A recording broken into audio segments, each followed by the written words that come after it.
Oh,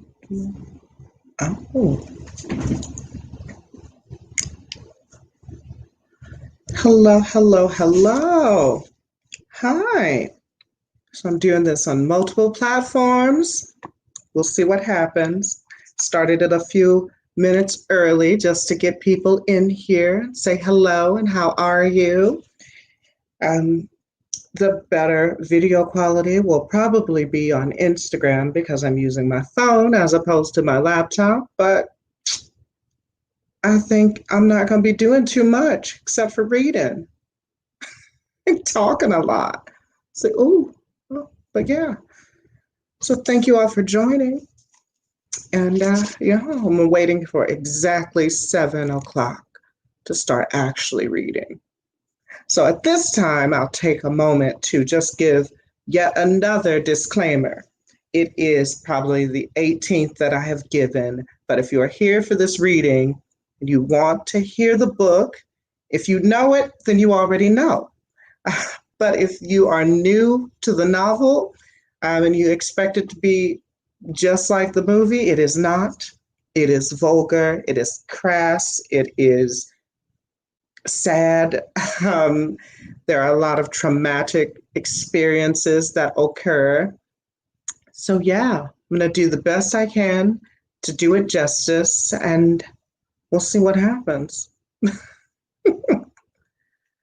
Feel free to comment. I'll be looking at the screens on occasion, but for the most part, I'll probably have my head in the book because even though I did try to pre-read just to reacquaint myself with it, it's still hard. So yeah, let's do the best I can. All right, let us see what is happening. Mhm. For the most part, oh, I hear myself, and I hate that. There we go. Now I have it on all the screens. It's everywhere. I still feel like, is that a shadow? Oh, yeah, it's weird. Whatever.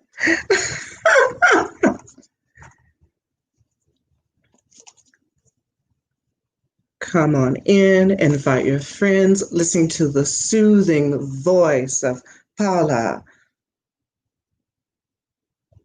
or something.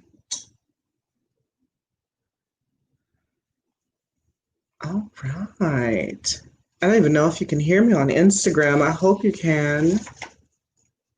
Oh, hey. Choo choo.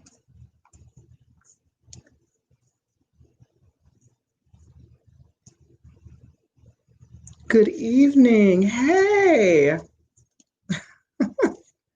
Oh, good. I'm heard on there. Now, let's hope we're heard on here. I think so. I think we're doing okay. Ah, I'm so excited. I'm nervous. It's like I can get on stage in front of however many people and be fine. But as soon as it comes to technology, I'm just like, hey, who am I? What's going on? Is this even? Who's to say? Who's to say?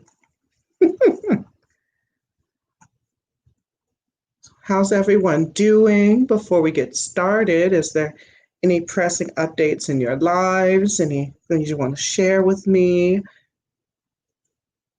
Deep, dark secrets? I'm nosy. I'll listen to it all. Oi. Oh, good. Good, good, good. Hi, Jodianne. My goodness, I sort of feel like I'm one of those people who do like they shuck oysters and like have pearls and try to sell jewelry and stuff. I'm not gonna sell you anything, but feel free to give tips if you have the means to do so. I'll take it. I'm not averse to doing so, to asking for such. We have. All right. So we are 2 minutes away, and I am going to start with the preface, the preface, as it were.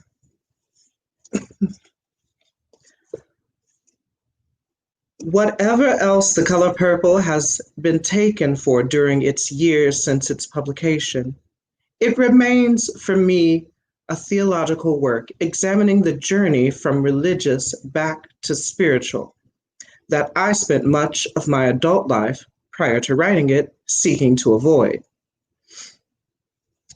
I already lost my place.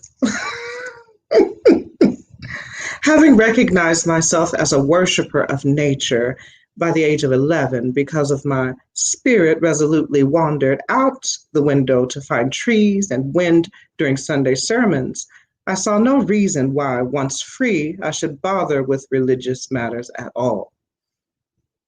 I would have thought that a book that begins, Dear God, would immediately have been identified as a book about the desire to encounter, to hear from the ultimate ancestor.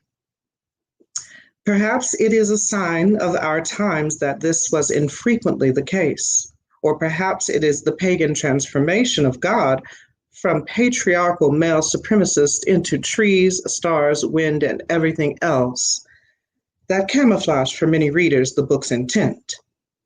To explore the difficult path of someone who starts out in life already a spiritual captive, but who, through her own courage and the help of others, breaks free into the realization that she, like nature itself, is radiant, is a radiant expression of the here therefore perceived as quite distant divine.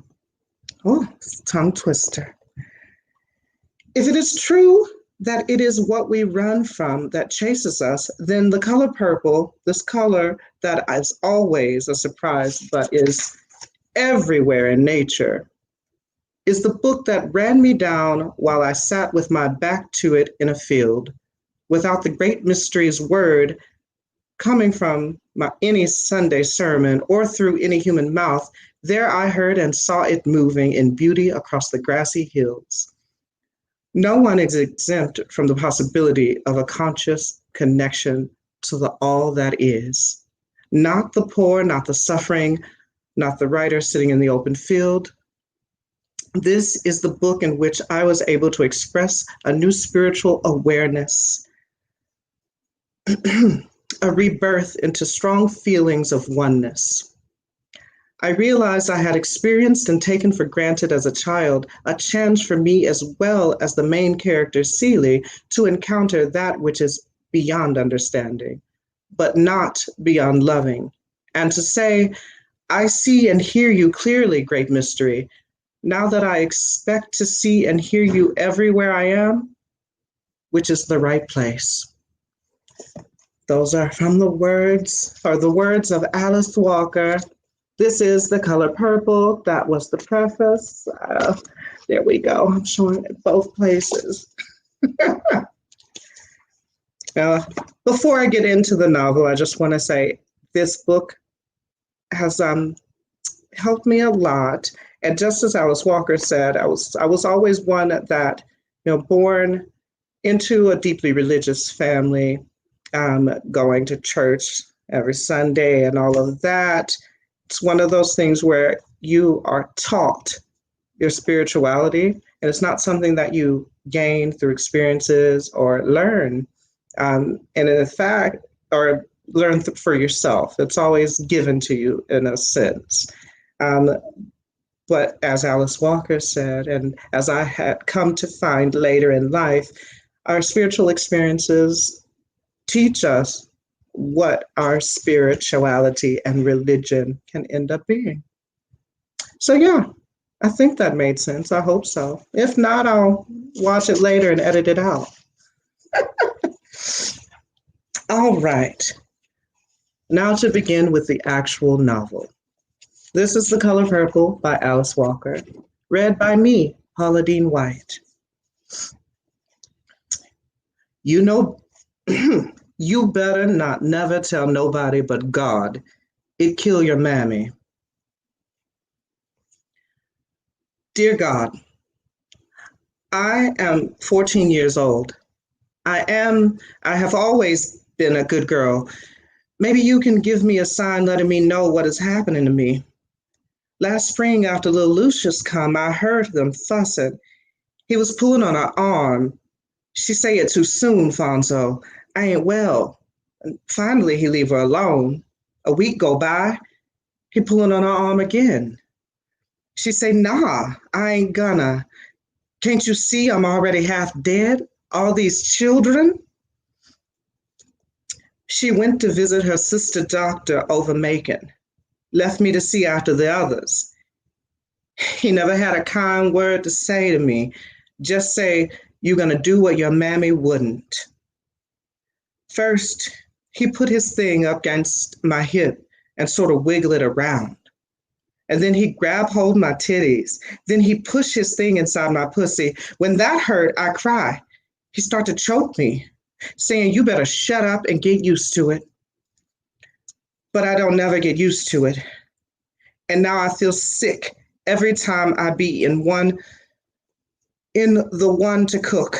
My mama, she fuss at me and look at me. She happy because he good for her now, but too sick to last long. Dear God, my mama dead. She died screaming and cussing. She screamed at me. She cussed at me. I'm big. I can't move fast enough. By the time I get back from the well, the water warm. By the time I get the tray ready, the food be cold. By the time I get all the children ready for school, it be dinner time. He don't say nothing. He sit there by the bed, holding her hand and crying, talking about don't leave me, don't go. She asked me about the first one, whose it is. I say God's. I don't know no other man or what else to say.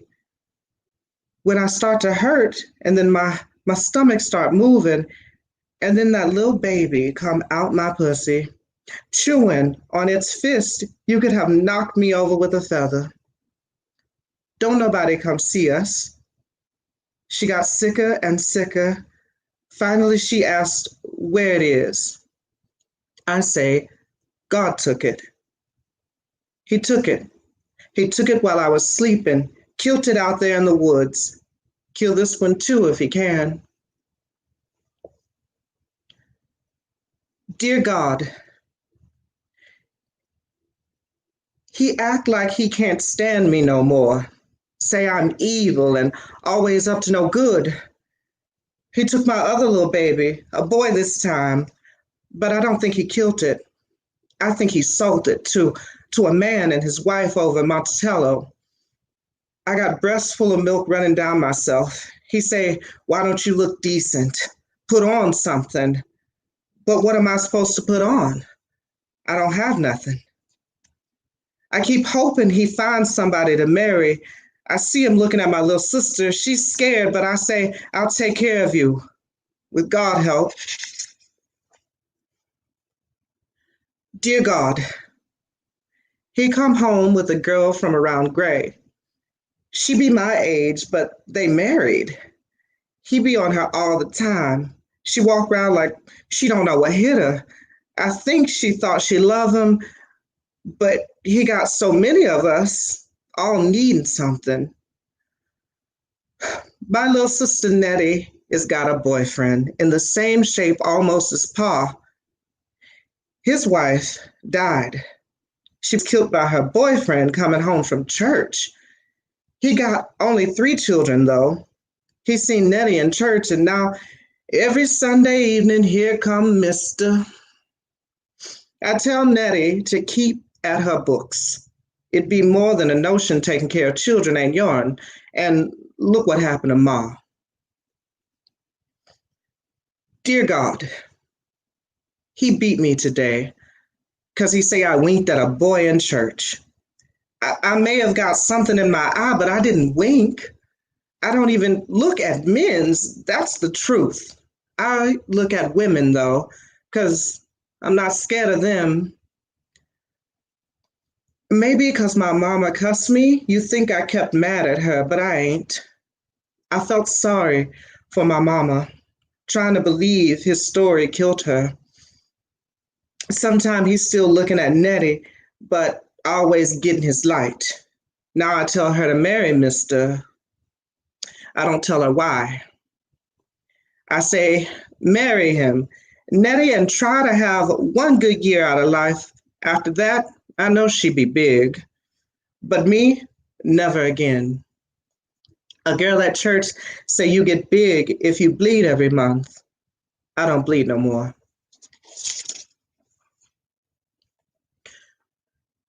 Dear God, Mr.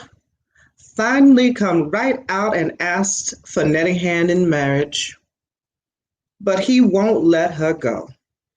He say she too young, no experience.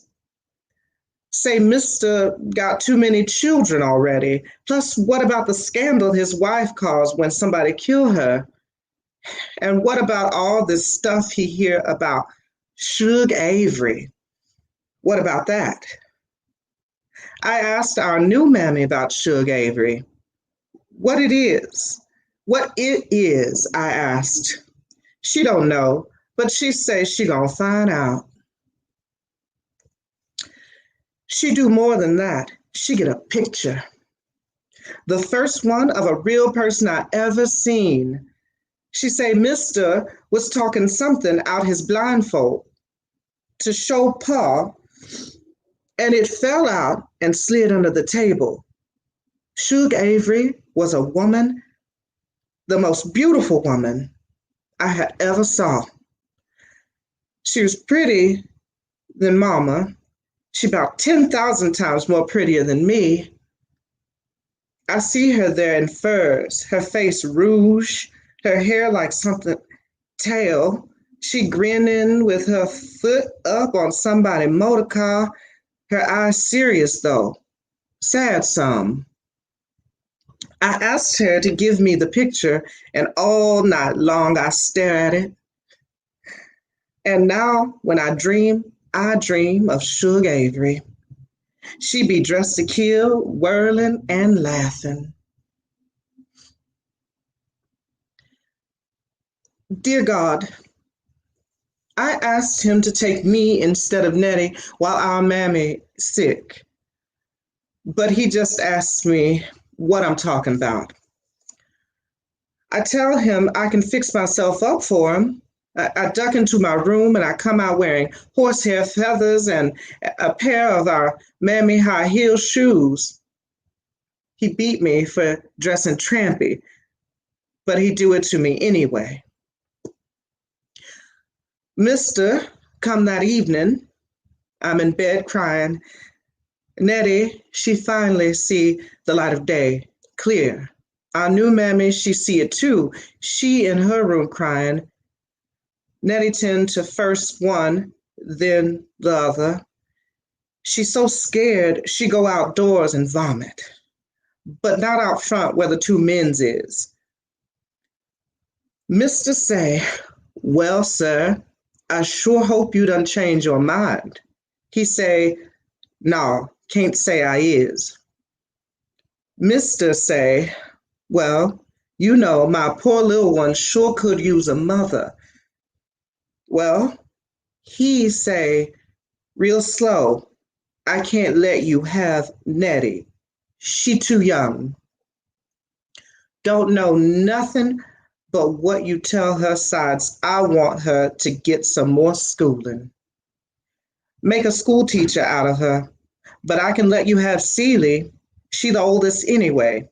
She ought to marry first. She ain't fresh though, but I expect you know that. She's spoiled twice. But you don't need a fresh woman, no how. I got a fresh one in there myself, and she's sick all the time. Her spit over and railing, the children get on her nerve, and she not much of a cook. And she big already. Mr. He don't say nothing. I stop crying. I'm so surprised. She ugly, he say, but she ain't no stranger to hard work, and she clean, and God done fixed her. so she can do everything just like you want, and she ain't gonna make you feed it or clothe it. Mister still don't say nothing. I take out the picture of Suge Avery. I look into her eyes. Her eyes say, yeah, it bees that way sometime. The fact is, he say, I got to get rid of her. She too old to be living here at home, and she a bad influence on my other girls. She'd come with her own linen. She can take that cow she raised down there back of the crib.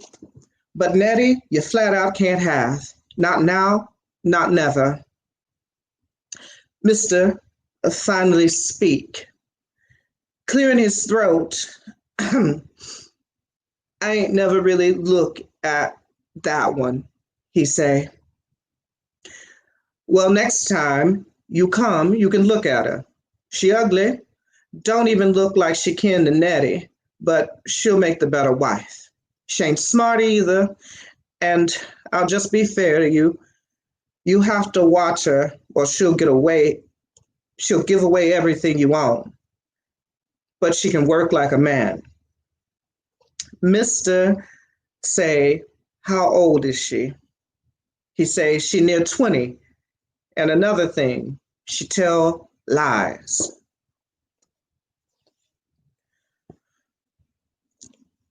Dear God, it took him the whole spring from March to June to make up his mind to take me. All I thought about was Nettie, how she could come to me if I marry him and he be so love struck with her I could figure out a way for us to run away.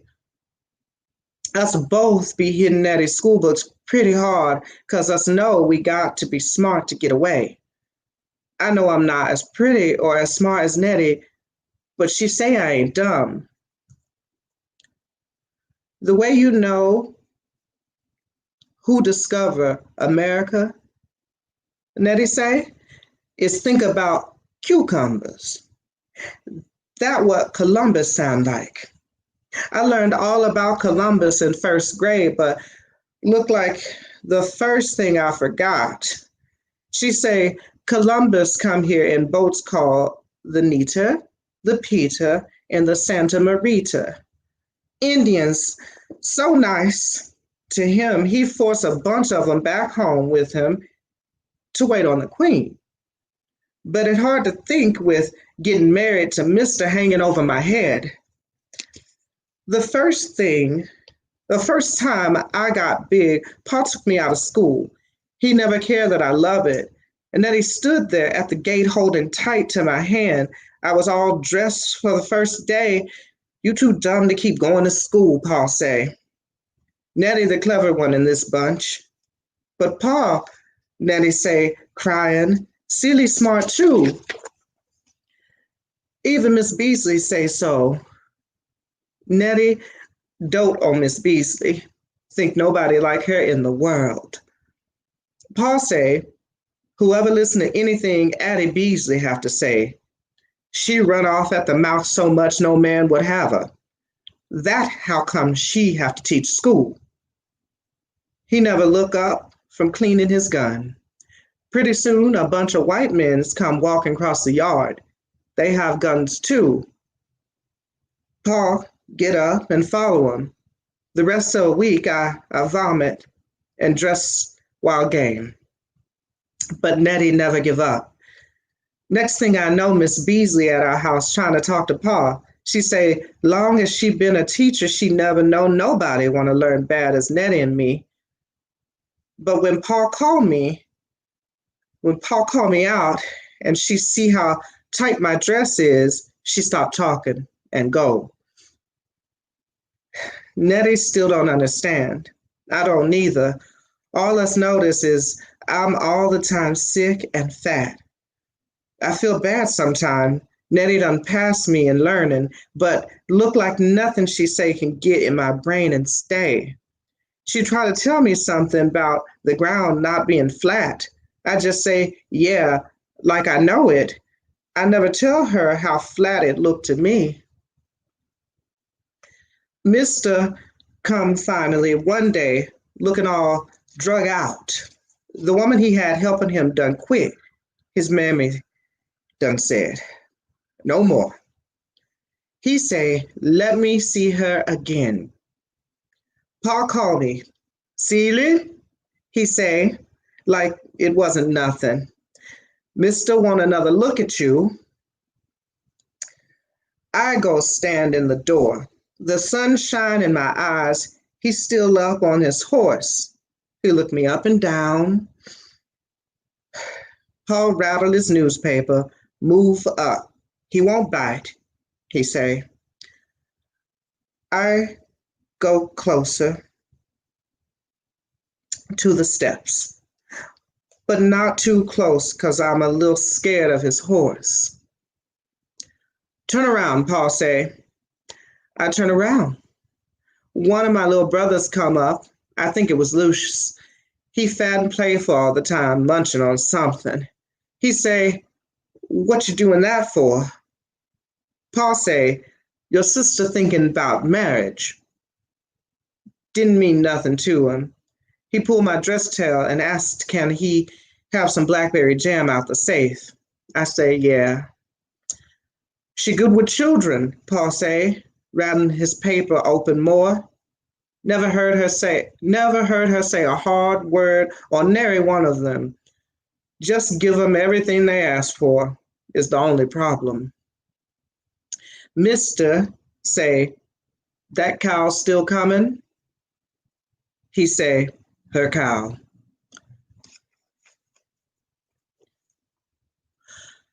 Dear God, I spend my wedding day running from the oldest boy. He 12. His mama died in his arms and he don't want to hear nothing about no new one. He pick up a rock and laid my head open. The blood run all tween my breasts. His daddy say, don't do that. But that's all he say. He got 4 children instead of 3, 2 boys and 2 girls. The girls' hair ain't been combed since their mammy died. I tell him I'll just have to shave it off, start fresh. He say bad luck to cut a woman. Bad luck to cut a woman hair. So after I bandage my head best I can and cook dinner, they have a spring, not a well, and a wood stove look like a truck. I start trying to untangle hair and they only 6 and 8 and they cry and they scream and they cuss me to murder. By 10 o'clock I'm done. They cry themselves to sleep, but I don't cry. I lay there thinking about Nettie while he on top of me. I wonder if she's safe. And then I think about Suge Avery. I know what he doing to me, he done to Suge Avery. And maybe she like it. I put my arm around him. Dear God, I was in town sitting on the wagon while Mister was in the dry goods store. I seen my baby girl.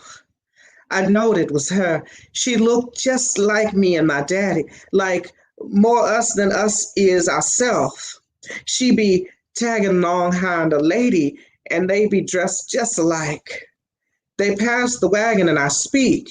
The lady speak pleasant. My little girl, she look up and sort of frown.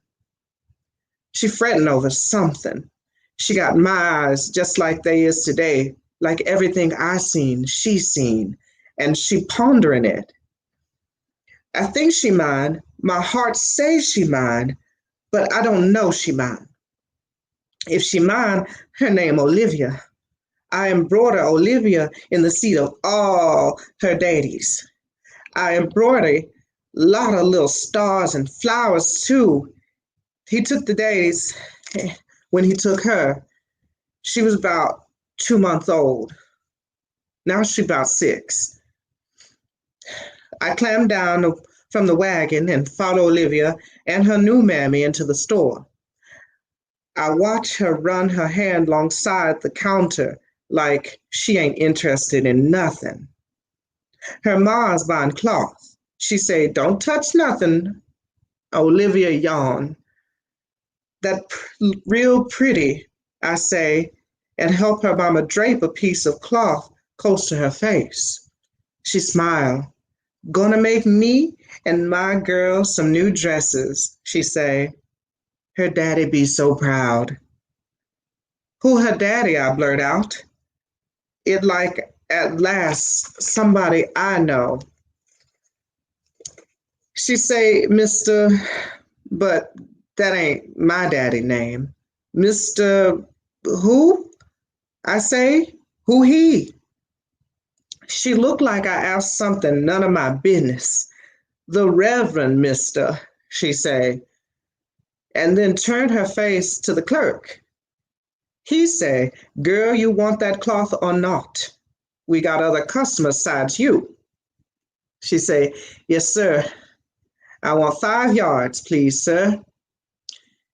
He snatched the cloth and thumped down the bolt. He don't measure.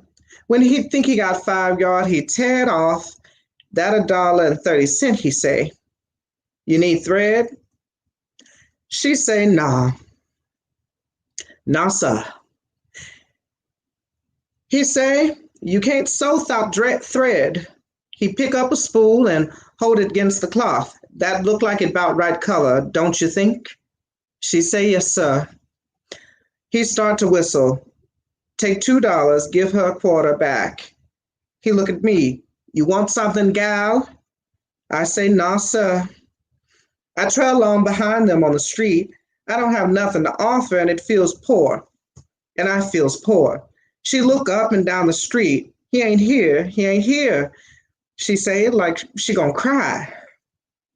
Who ain't? I asked. The Reverend Mister, she say. He took the wagon. My husband wagon right here, I say. She climb up. I thank you kindly, she say. Let's sit looking at all the folks that's come to town. I never seen so many, even at church. Some be dressed too. Some don't hit on much.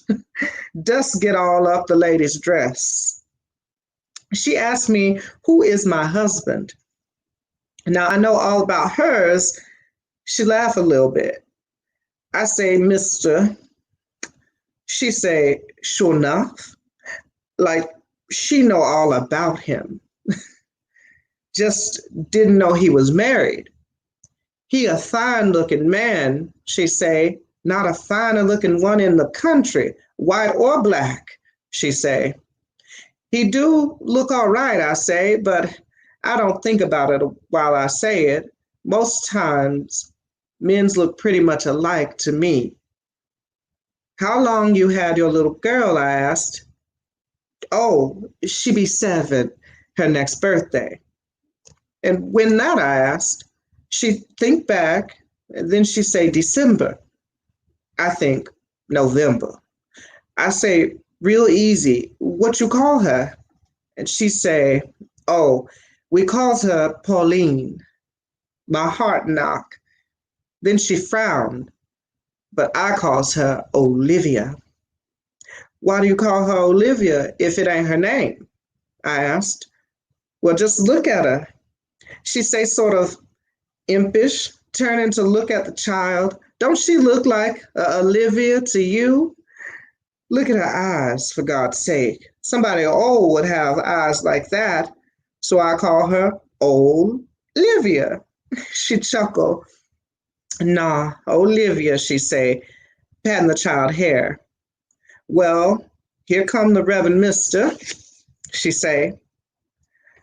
I see a wagon and a great big man in black holding a whip. We sure do thank you for your hospitality. She laughed again. Look at the horses flicking flies off their rump. Hospitality, she say. And I get it, and I laugh. It feel like a split my face. Mister come out the store, climb up the wagon, sit down, say real slow, what you setting here laughing like a fool for? Dear God, Nettie here with us. She run away from home.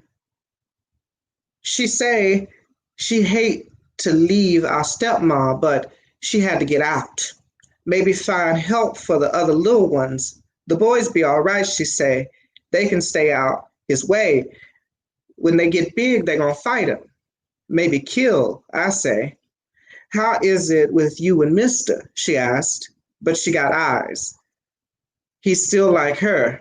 In the evening, he come out on the porch in his Sunday best, and she be sitting there with me shelling peas or helping the children with their spelling, helping me with spelling, and everything else she think I need to know, no matter what happened. Nettie steady try to teach me what go on in the world. And she a good teacher too. It nearly killed me to think she might marry somebody like Mister or wind up in some white lady kitchen. All day she read, she study, she practice her handwriting and try to get us to think.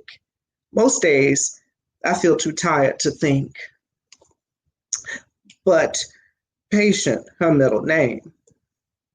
Mister children all bright, but they mean. They say, Celie, I want this. Celie, I want that. Our mama let us have it. He don't say nothing. They try to get his attention. He hide behind a puff of smoke. Don't let them run over you, Nettie say. You gotta let them know who got the upper hand. They got it, I say. But she keep on. You got to fight. You got to fight. But I don't know how to fight. All I know how to do is stay alive. That's a real pretty dress you got on, he say to Nettie. She say, thank you. Them shoes look just right. She say, thank you. Your skin, your hair, your teeth, every day is something else to make admiration over. First she smile a little, then she frown, then she don't look no special way at all.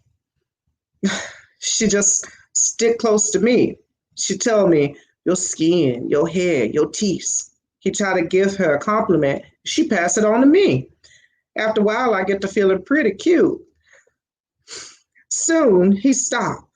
He say one night in bed, well, us done help Nettie all we can. Now she gotta go. Where's she gonna go? I asked. I don't care, he say. I tell Nettie the next morning, instead of being mad, she glad to go. She say she hate to leave me. She hate to leave me is all. Us fall on each other neck when she say that. I sure hate to leave you here with these rotten children, she say.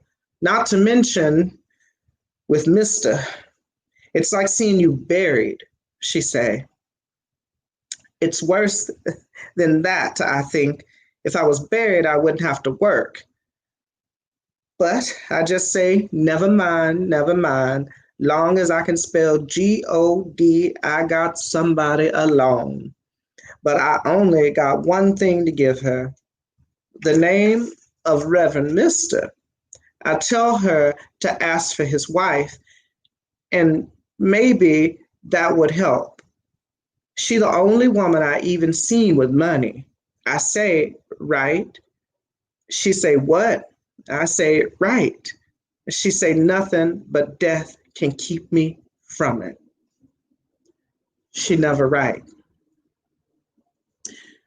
G-O-D. Two of his sister come to visit. They dress all up. Celie, they say, one thing is for sure, you keep a clean house. It's not nice to speak ill of the dead, one say, but the truth never can be ill. Annie Julia was nasty woman about the house. She never want to be here in the first place, say the other. She never want to be here in the first place, say the other. Where she want to be, I asked. At home, she say. Well, that's no excuse, say the first one. Her name Carrie, other one named Kate. When a woman marries, she's supposed to keep a decent house and clean the family. Why wasn't nothing to come here in the winter time? And all these children have colds. They have flu. They have diarrhea. They have pneumonia. They have worms. They have chill and fever. They hungry. Their hair ain't combed. They too nasty to touch. I touch them, say Kate, and cook. She couldn't cook. She act like she never seen a kitchen. She had never seen his. Was a scandal, say Carrie. He sure was, say Kate. What you mean, say Carrie. I mean, he just bought her here, dropped her, and kept her right on running, and kept on right on running after Sugar Avery. That's what I mean.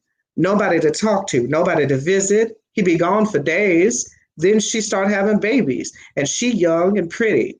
Not so pretty, say Carrie, looking in the looking glass. Just that head of hair. She too black.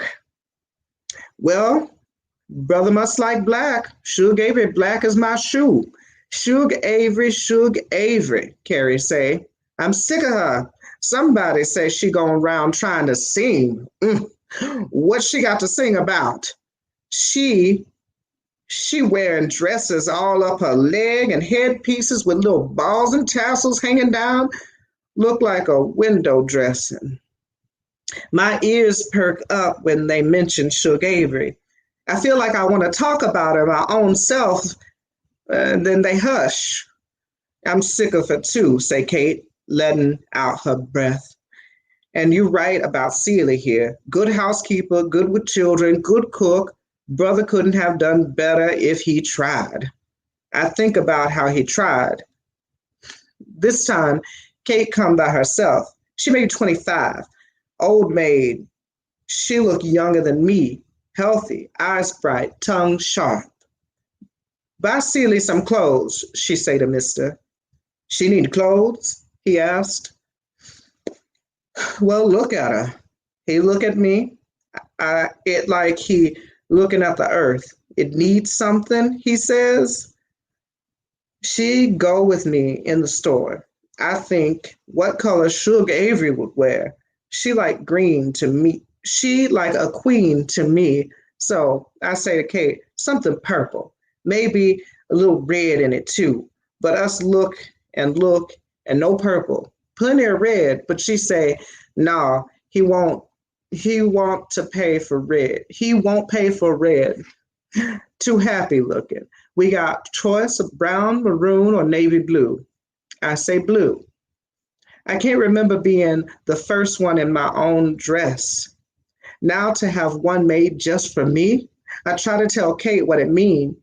I get hot in the face and stutter, and she say, it's all right, Celie, you deserve more than this. Maybe so, I think. Harpo, she say, Harpo, the oldest boy. Harpo, don't let Celie be the one bring in all the water. You're a big boy now. Time for you to help out. Women work, he say. What? She say. Women work. I'm man. You're a trifling nigger, she say. You get that bucket and bring it back full. He cut his eye at me, stumble out. I hear him mutter something to Mister sitting on the porch. Mister call his sister. She stay on the porch talking a little while. Then she come back in shaking. Got to go, Celie, she say. She's so mad, tears be flying every which way while she pack. You got to fight them, Celie, she say. I can't do it for you. You got to fight them for yourself. I don't say nothing. I think about Nettie, dead. She fight? She run away? What good it do? I don't fight. I stay where I'm told, but I am alive.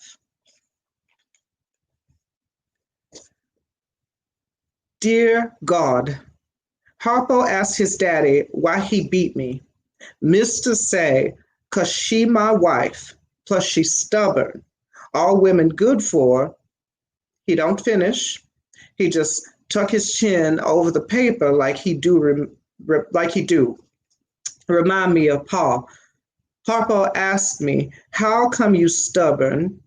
He don't ask how come you his wife. Nobody asked that. I say, just born that way, I reckon. He beat me like he beat the children, except he don't never hardly beat them. He say, Celie, get the belt. The children be outside the room peeking through the cracks. It all I can do not to cry. I make myself wood. I say to myself, Celie, you a tree. That's how come I know trees fear men. Harpo say, I love somebody. I say, huh? He say, a girl. I say, you do? And he say, yeah, us plan to marry.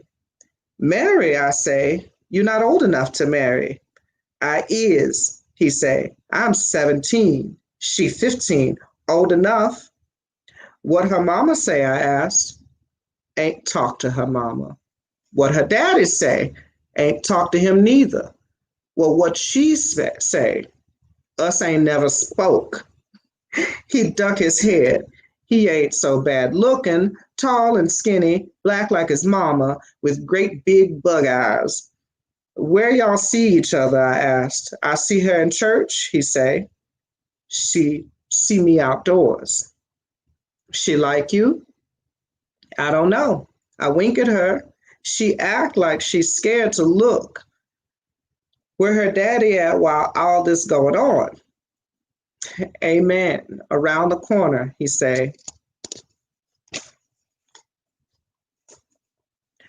Dear God, Shug Avery is coming to town. She coming with her orchestra. She going to sing in the Lucky Star out on Coleman Road. Mister going to hear her. He dress all up in front the glass looking at himself, then undress and dress all over again. He slicked back his hair with pomade, then wash it out again. He been spitting on his shoes and hitting it with quick rag. He tell me, wash this, iron that, look for this, look for that, find this, find that. He groan over holes in his socks. I move around, drain, darning and ironing, finding hankers. Anything happening, I asked. What you mean? He say, like he mad. Just trying to get some of the hick farmer off myself. Any other woman be glad. I'm is glad, I say. What you mean, he asked. You looks nice, I say. Any woman be proud. You think so? He say. First time he asked me. I'm so surprised by the time I say, yeah, he out on the porch trying to shave where the light better. I walk around all day with the announcement burning a hole in my pocket. Pink. The trees between the turnoff of our road and the store is lit up with them. He got about 5 dozen in his trunk. Shug Avery standing upside a piano, elbow crook, hand on her hip. She wearing a hat like Indian chiefs, her mouth open, showing all her teeth, and don't nothing seem to be troubling her mind. Come one, come all, it say. The queen honeybee is back in town. Lord, I wants to go so bad. Not to dance, not to drink, not to play card, not even to hear Shug Avery sing. Just to be thankful to lay eyes on her. All right. That's it for this week. I hope you all enjoyed. Yeah, again, it's a tough read. It's emotional, but it's a very good book. And I hope you all had a good time listening. If you have any critiques or any positive affirmations for me, feel free to send them. I need it. Have a great night, you all. Oh, before I go, it will probably be week 3 before I have accompanying performances because they're going to be pre-recorded, and I didn't want to do it for this first beginning of the book. So a little bit later, if you stick with me, there will be performances. But yeah, have a great evening. Bye now. Mwah.